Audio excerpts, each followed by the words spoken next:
Who is Ken talking to today? Isn't that the question people ask when we show up? Hi, everybody. Who's here? It's hard for me to say who I'm talking to when I don't know who's here. Let me check one thing really fast. Good. Let's see. Frank, Hank, John, Chuck, Donna, Jeff, Eugene, Bill, David, and Brian. Hi, everybody. John, it is so helpful that you do that when you do that. I'm grateful. I want to make sure that a couple of things did that copy over. Yes. Okay, good. Everything's here.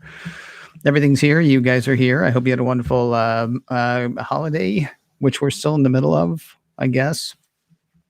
I don't know how many more Mac OS Kens there are this week. I know there's one for tomorrow because I've already started writing it, but I think everybody has checked out for the holidays. So we'll probably do this again tomorrow at least. Maybe the day after that. I don't know. But anyway, why don't we talk about today's stuff? I'll actually go ahead and do today's show, and then we'll talk later about, what later might bring. Cool. I've forgotten how to do all this. I forgot. Seriously, I'm late because I was like, oh, yeah, I just have to turn on the thing, right? Well, and all the other things, and I wanted to change clothes. Believe it or not, I changed into this. We'll do a thing. It'll be fun. Here we go. Happy holidays. It's Tuesday, the 29th of December, 2020, and this is macOS Ken Live. Happy holidays, actually. Hi, I'm Ken Ray, welcoming you into this live thing we do some afternoons. Hey, it's the holiday season. That I even showed up for anything this week is kind of blowing my own mind. Yeah, right. macOS Ken Live is the thing we do. On a regular week, it is Monday through Friday, 3:30 Pacific, 6:30 Eastern, other times, other places, where, of course, I'm in a cheese and libation-fueled stupor right now, honestly. And I honestly haven't had as much cheese as I would have expected, nor as much to drink. Well, I mean, this time of day, just 2 cocktails so far. Coming up in the second half of the show, we will talk about a couple of movies that I watched over the holidays, apparently movies that almost everybody watched. And I will also talk about an old type of technology that is new to me thanks to the holiday season. I might also tell you about a couple of other Christmas things I got because despite my 5 decades on the planet, part of me still 8, and I want to be like, ooh, ooh, ooh, and I got this, ooh, ooh, and I got that. Wasn't a ton of stuff, but I'm really happy with what I got. So I'll tell you about that. And, you'll have to suffer, I guess. I don't know. First half of the show, though, let's talk about some numbers coming out around the holiday season or around Christmas specifically. I guess really the biggest number you can talk about is the number of hours that the iCloud activations were down for Apple on Christmas Day. It was more than a day. They went down early in the morning. I don't have the number in front of me. I apologize the exact time, but they went down early in the morning. I want to say really early in the morning on the East Coast, but about the middle of the morning in Europe, if memory serves, or the UK. People just not able to activate their iCloud accounts, and which I don't honestly have a clear idea of what that means. I mean, obviously, if you're trying to start a new iCloud account or you're trying to set up a new Apple ID, that would be an issue. I assume it was also an issue for people who were trying to copy old stuff over to new devices. So if I just want to move my, from my iPhone 10 to my iPhone 12, neither of which were things that happened to me, but I'm assuming that that was part of the problem they ran into. Though Apple doesn't seem to have said anything officially about that, somebody wrote to Apple support on Twitter and said something. I don't know what they said because they have since deleted that tweet. However, the response tweet from Apple support said, yeah, we're having capacity issues right now. That's probably the problem you're having, but sit tight. Trying a couple of hours should be good. It wasn't actually cleared up until sometime in the afternoon on the 26th of December, which is a bad first look for anybody who's getting their first iPhone or their first iPad or their first Mac or whatever. That's a bad first look, but it's kind of hard not to see that as good news for Apple. It would be better if it had been seamless, but what an indication that is of demand, or it seems to be anyway. Now, at the same time, we have numbers from, oh, who are these from? They are from somebody. You know them, Flurry Analytics. We have numbers from Flurry Analytics talking about activations for smartphones in general on Christmas Day. And they actually say that numbers were down for the year. Flurry said that smartphone activations were down 23% year over year during the 2020 holiday versus the 2019 holiday. Here's the thing, though. Almost all of the ones that were activated on Christmas Day were iPhones. Piece from Apple Insider says that that 9 of the top 10 phones, and yes, it is actually the top 9, were iPhones, running down 1 to 9. iPhone 11, iPhone XR, iPhone 12 Pro Max comes in at number 3. iPhone 12 was 4. iPhone 11 Pro Max was 5. And it's iPhone SE, iPhone 12 Pro, iPhone 8 Plus, and iPhone 8. And I feel certain that Rod Hull is already writing something bad. Because that's a lot of budget phones, or that's a lot of entry-level phones anyway. Now, the iPhone 12 mini is not on that list, which is kind of interesting. I don't know if we know anything about what those numbers mean exactly, because I was looking through stories from this time last year, and this time last year, the number one selling smartphone worldwide, those were US numbers, by the way, number one selling smartphone worldwide, if I got the story right, I know it was definitely the number one iPhone, was the iPhone XR.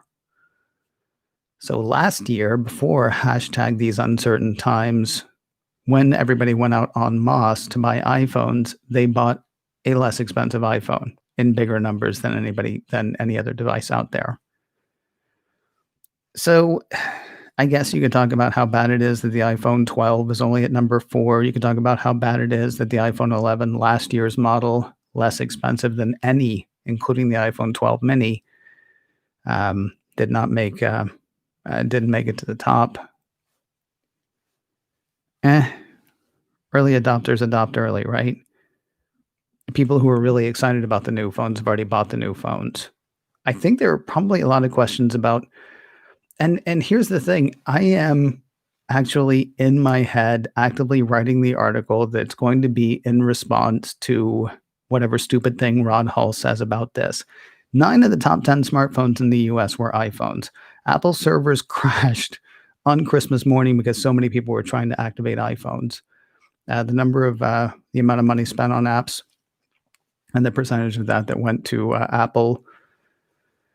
Well, we'll get to that in a moment. This is from Apple Insider. The analytics firm does note that Apple's highest-end devices tend to surge in popularity. This is what I was saying a minute ago, at launch before being overtaken by cheaper models. So this is not unusual or unprecedented. Based on that, the activation percentages compared to the 7-day average would indicate holiday gift demand rather than model popularity. They also say it's not clear when these things were actually bought, and that's kind of interesting to me. I mean, is there a possibility? And I think the answer is no, because of what I just said a moment ago. Last year, the top-selling phone was the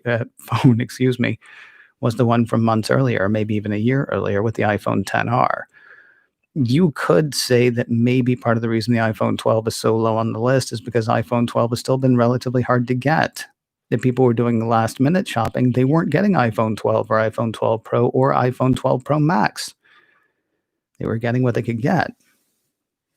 It's not that big a deal, though. That's the thing, because all of those people are still now buying into the Apple ecosystem. All of those people are now ripe for signing up for Apple Music, for Apple TV Plus, for Apple One bundles, for all of it.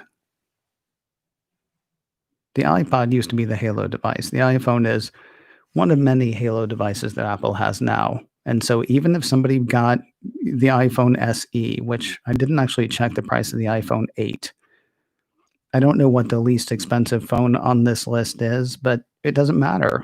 Whatever the least expensive phone on this list is, of those top 9 that is, they're in the ecosystem now. They're buying these apps. They're not going to want to think about switching over to something else. 10th phone, by the way, is surprising to me. The 10th phone on that list, and I didn't see anything that indicated why, was the LG K30. Now, the LG K30 can be had on Amazon for under $150. I don't know who makes, well, like, LG makes that phone. I don't know which carrier is pushing that phone, if any carrier is pushing that phone. I don't know if that's just a phone that you can pick up practically in boxes of breakfast cereal. I don't know anything about that phone, but that was the 10th most popular phone activated on Christmas morning. Could have been a Cricket deal, could have been a US Cellular deal. I don't know. Not a Samsung phone. Interesting and surprising. Now, despite the fact that none of those were actually activated in a huge way in the US, no Android phones were activated in a huge way in the US. App sales on Christmas Day, or maybe it's over Christmas weekend. No, on the 25th. Went up again, which is not surprising. App sales have been going up all year because we haven't been going anywhere or doing anything. And then you hand people a bunch of new devices on Christmas morning. Well, of course, they're going to, spend. Or maybe they got, gift cards, or maybe they got money or what have you. A piece from Cult of Mag had Sensor Tower saying that customers spent a total of $407.6 million across both the iOS App Store and Google Play on Christmas.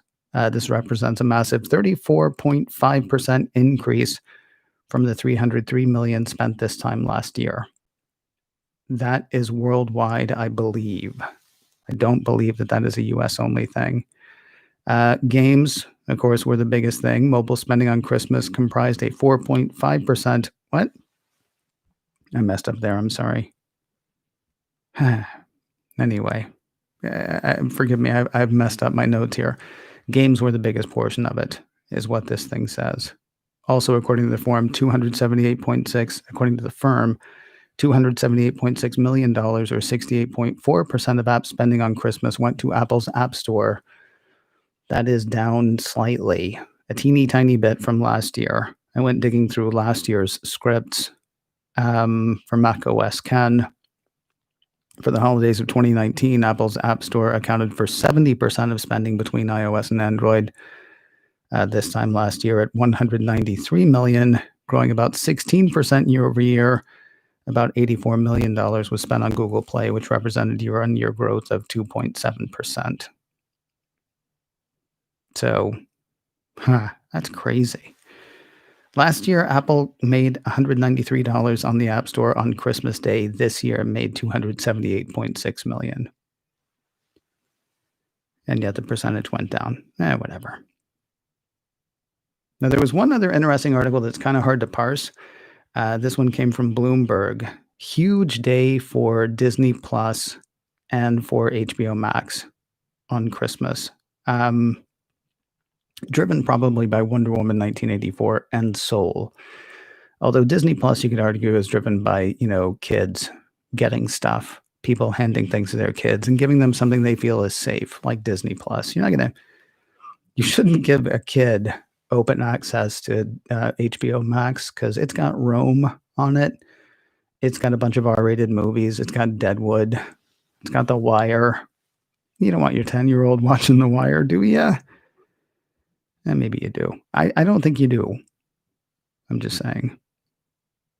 A piece from Bloomberg had market research firm Apptopia estimating that 554,000 users signed up for HBO Max from Friday to Sunday. Close to half of those actually signed up on Sunday alone. 244,000 downloads on Sunday alone.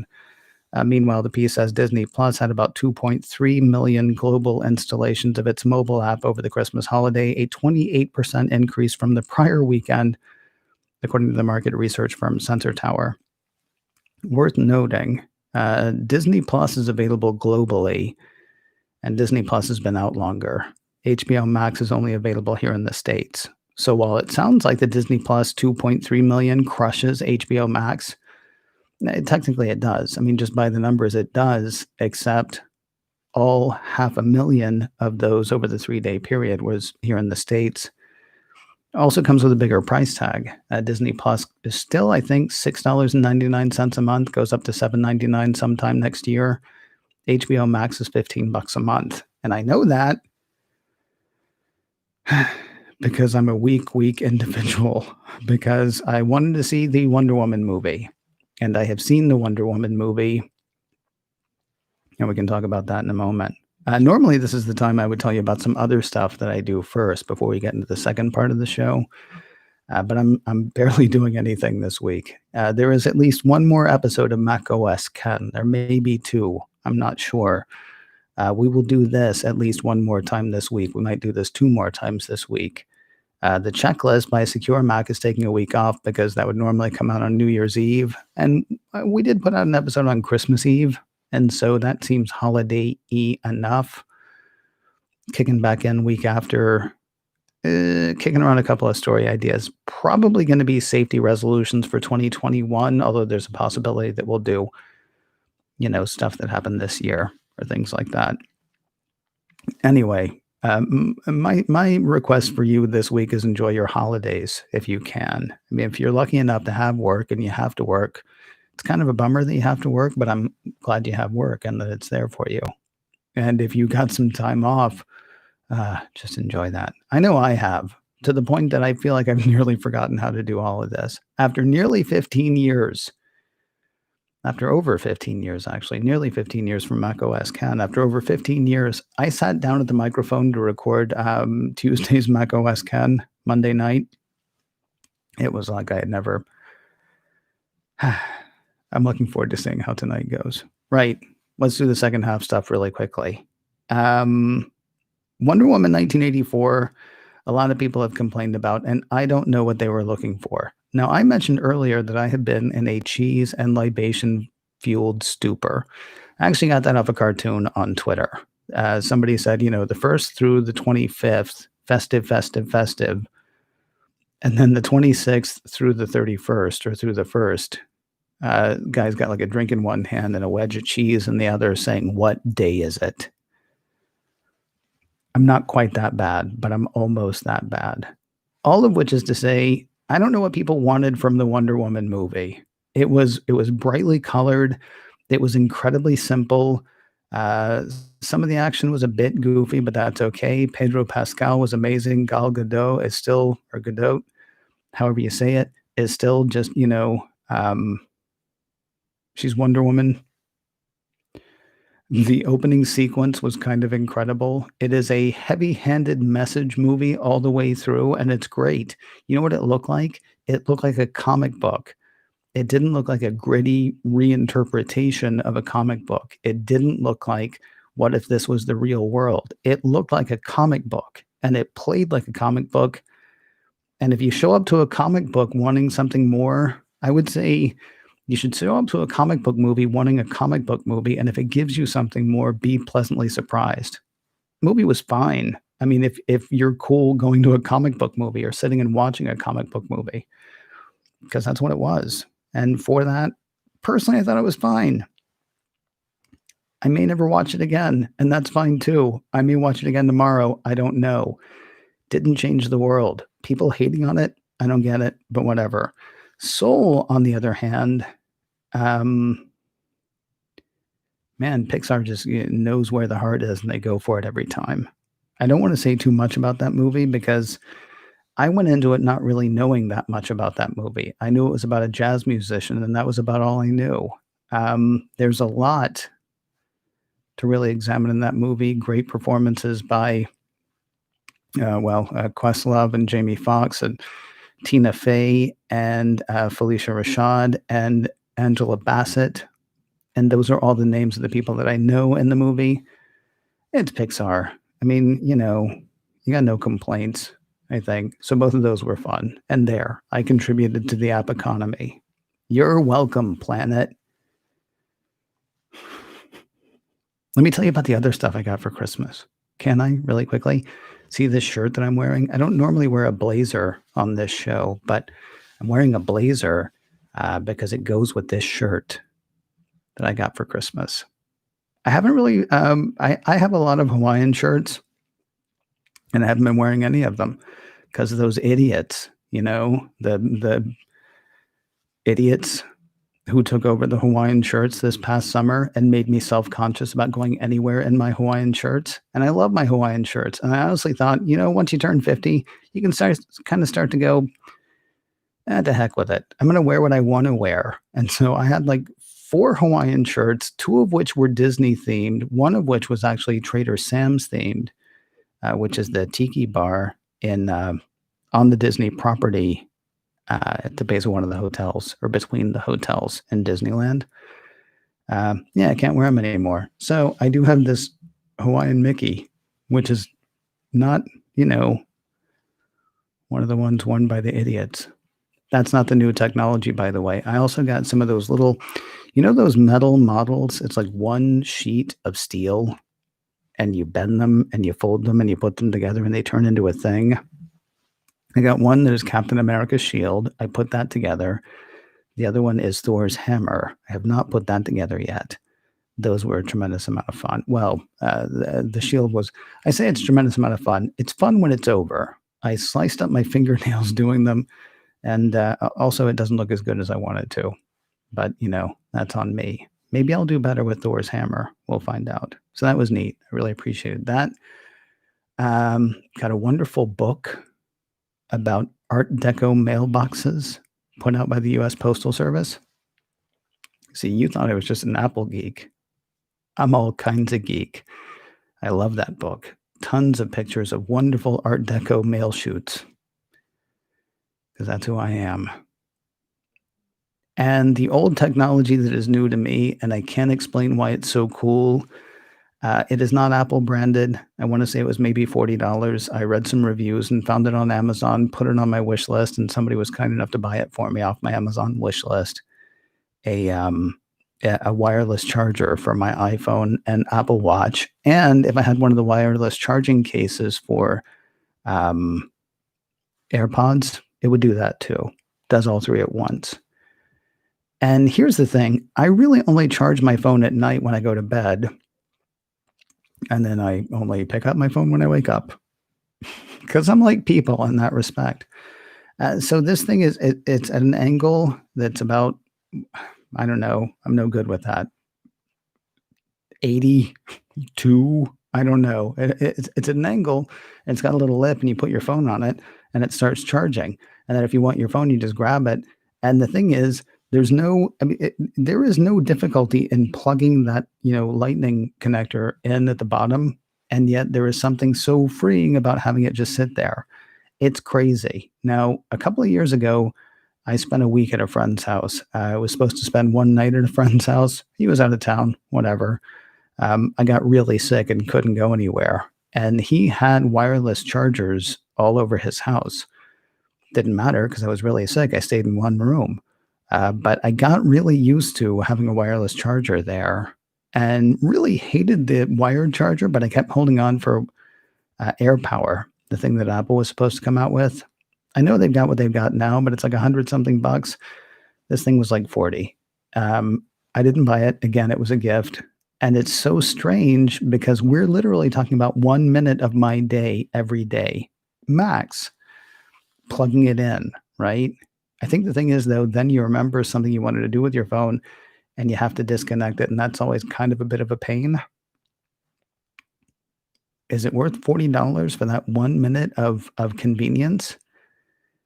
I don't know, but I will tell you every time I just reach and pick up my phone and then just put it down and it's automatically charging again, I get why people are so into it. I totally get why people are so into it now. I don't need them all over the house. I don't want them all over the house. I do know that there is somebody in the house who's kind of jealous all of a sudden, even though they thought it was silly that I wanted one. So I would imagine there will be another one in the house at some point. Anyway, that was my Christmas. That and lots of candy and lots of spending time with people. And man, so much ham, so much ham. Still so much ham. If these were the before times, I would say stop by. I will give you a pound of ham. And when you leave, I will still have ham. They don't make them small. Anyway, that's what we got for today. Yeah. That's a sort of in the middle of the holiday kind of show, I think. One of the things that we do on this show for people who are listening to the audio podcast or watching the video replay later, we hang out in the chat room and talk after this show. I'm going to do that in just a moment. Lots of people over there saying lots of things. I look forward to seeing what they have to say and responding in kind. Got macOS Ken tomorrow. We will do this again tomorrow afternoon. And then after that, we'll see. Talk to you soon.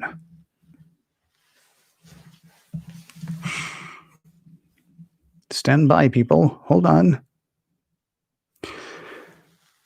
So, like, after a month and a half or 2 months of doing this, right? Or 3 maybe? I don't know. Sometime in September, I think, was when this started. Yeah, so 3 months now.